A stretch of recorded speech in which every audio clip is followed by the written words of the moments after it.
मैं आपको बताता हूँ आज सफ़ेद पोश कौन होता है। जो आपकी गली में एक रेडी बान आता है ना, वो सफ़ेद पोश है। जो आपके घर में काम करने वाली है ना, वो सफ़ेद पोश है।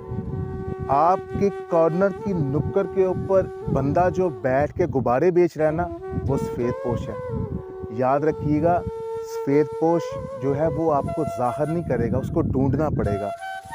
मांगने वाले तो बहुत ज़्यादा हैं, उनको इमदाद कहीं ना कहीं से मिल जाती है, लेकिन सफ़ेद पोश आपको ढूंढना पड़ेंगे। ढूंढने का फार्मूला मैंने आपको बता दिया।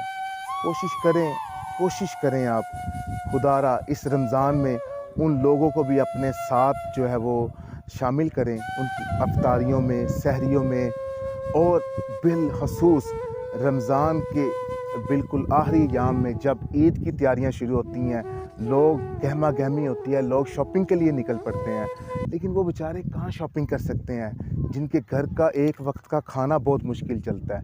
खुदारा इन लोगों का ख्याल रखें, इन्हें ईद की गिफ्टिंग भी करें, इन्हें ईद के दिनों में शॉपिंग भी करवाएं, इनका ख्याल रखें।